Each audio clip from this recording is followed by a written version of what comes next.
Hello, everyone. Today is Wednesday, December 2nd. We are well into now the month of December.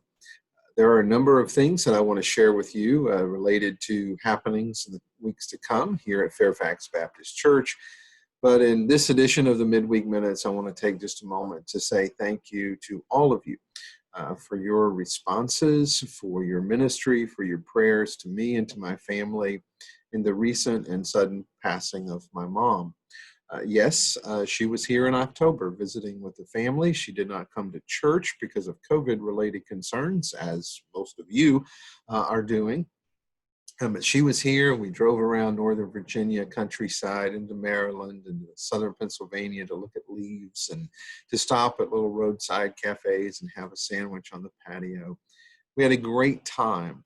She was home about 3 or 4 weeks before she passed away suddenly on Friday, November the 20th. We received that phone call mid-morning, and then it's been just the whirlwind since. She had not been ill. She was a breast cancer survivor for 12 years. She was on some maintenance medication and had some adjustments coming for that. She was having some issues there.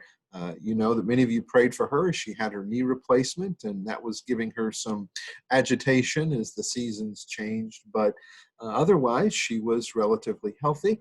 And this was indeed a sudden thing and unexpected. I expected to have to do this and face this one day, but I didn't expect it nearly 10 days ago.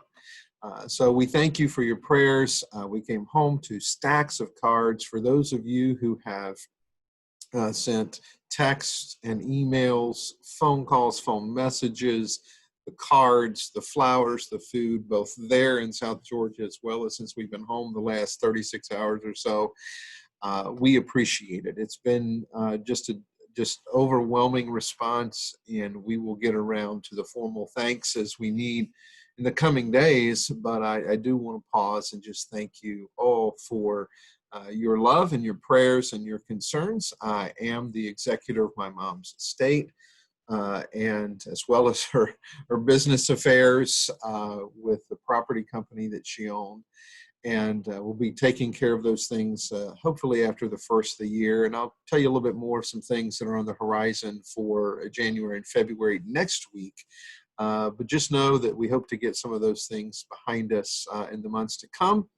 And through that time, we thank you for your patience and your prayers as we go through these, for our family, uncharted waters. Thank you so very much.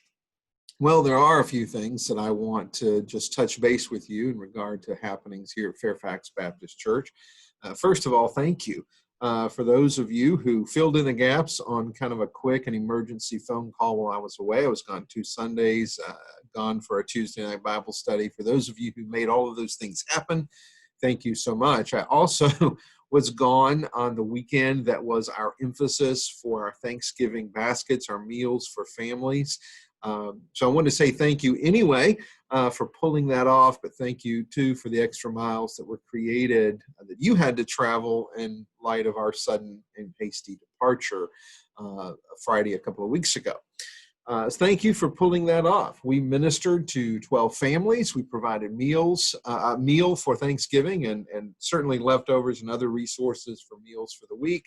And we thank you so much for your giving. Thank you to our neighbors across the street, American Legion Post 177. They actually made a donation for our Thanksgiving and Christmas endeavors, however we wish to use it, in the amount of $1,000. That was a very, very nice donation and gift and partnership with our ministry here. So that has, along with your faithfulness in giving, has given us a very good head start into our Christmas emphasis. We are going to be ministering to 8 families, not the 12, and it's 8 additional families. This means that between Thanksgiving and Christmas, these 2 months, we're actually ministering to 20 families in need. And so we have 8 families that we're providing Christmas baskets for. It is certainly perhaps food for the season, but much more than that as we look for gifts for the children in the family. All of that is still coming together, very fluid, even at the moment.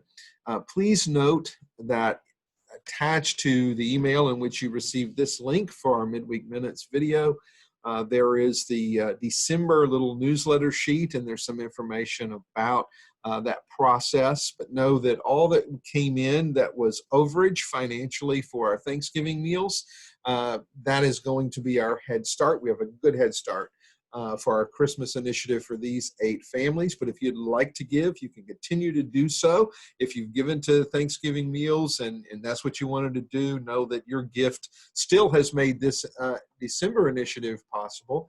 And we thank you for that. But if you'd like to give or give again, you can do so by denoting just Christmas baskets through the month of December to offset that cost, and give as you normally would, whether it's regathering here, dropping it by the office and the offering plate there that's on the little credenza, or you can drop it in the mail. Just be sure to denote on your envelope or on the check that it's for the Christmas baskets, whatever amount that you would want to give over and above your regular giving for the season.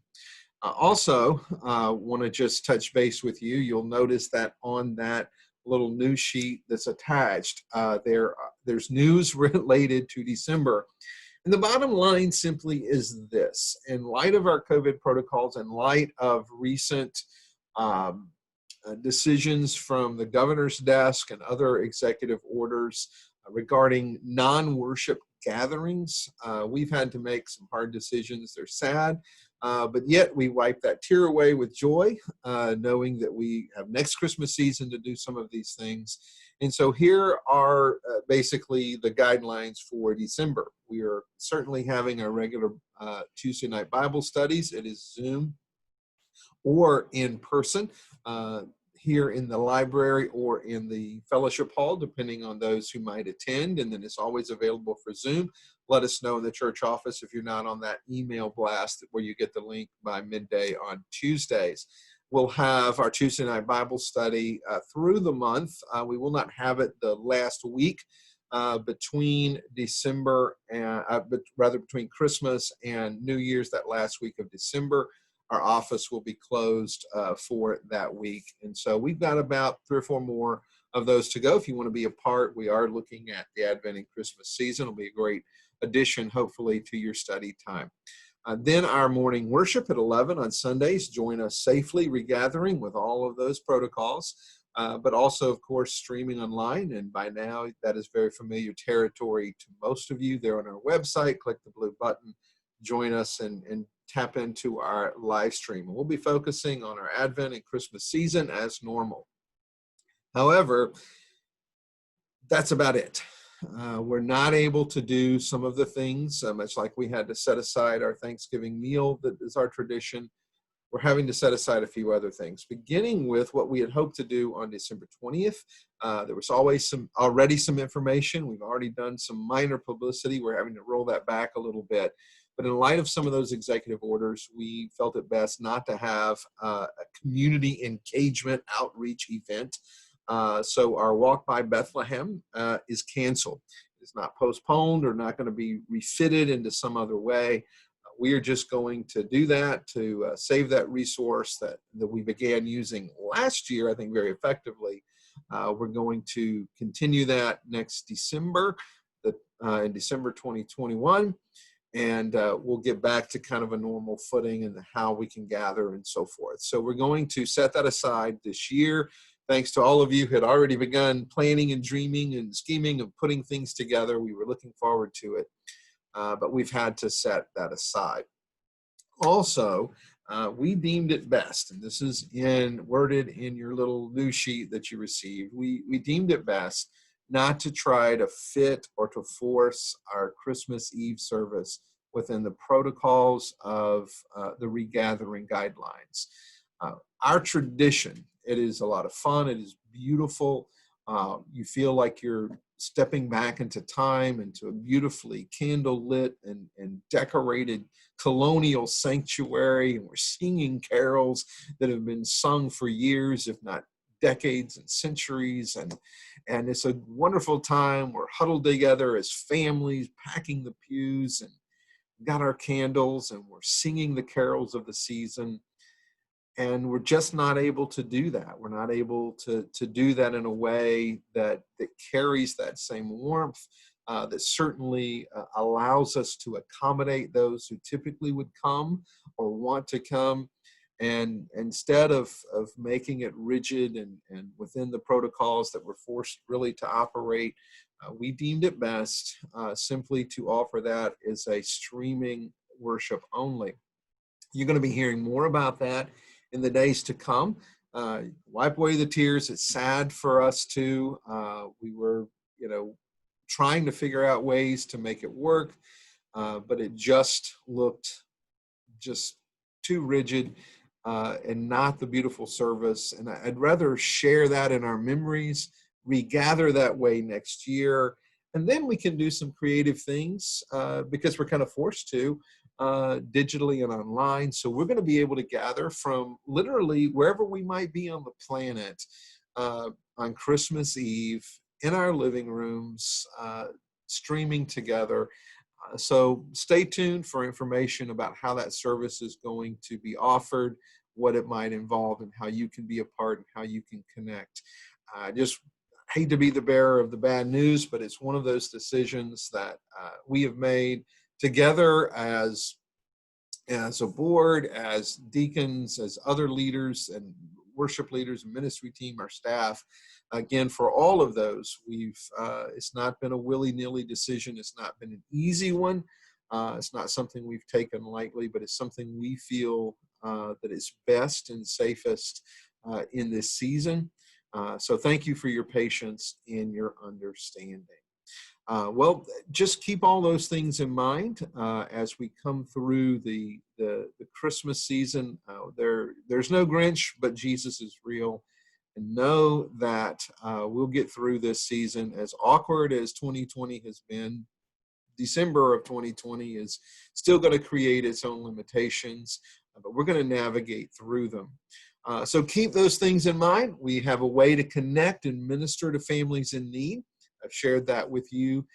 We have ways to connect and worship, and even though it's not quite like we typically expect for December, we're still worshiping and connecting together. So keep that in mind as we navigate the season. I'll be sharing more about the coming weeks and coming months next week, but I wanted to touch base with you. We got back into town late Monday night.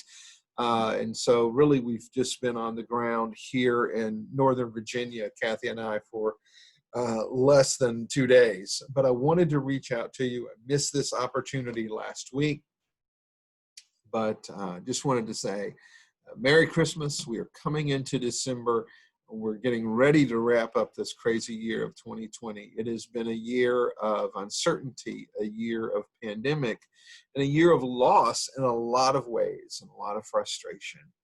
But we have made it through, and we will continue for the weeks ahead. So look forward to seeing you on Sunday. Remember that it is the first Sunday of the month, and per our custom, we will be observing together the Lord's Supper. Most of you, I believe, who were interested in receiving the home packets like we use here in the sanctuary, the little prepackaged communion kits, I believe we got not only one or two to you, but some that would last certainly for the months to come. You should have plenty. If not, you can reach out to your deacons. And as always, if you're worshiping from home, if you don't have one of those packets, as we partake of the Lord's table together, we invite you to use from your pantry whatever you deem best, and we will break bread and partake of the cup together, remembering what Jesus has done for us as we come into this first Sunday of December together. And so we hope to see you one way or another gathered for worship. Have a great rest of the week. And again, from my family, particularly from me and Kathy and the boys, thank you for your love and support during these last 10 days or so. We are back, and we love you, and we thank you for sharing that love and strength in these recent days.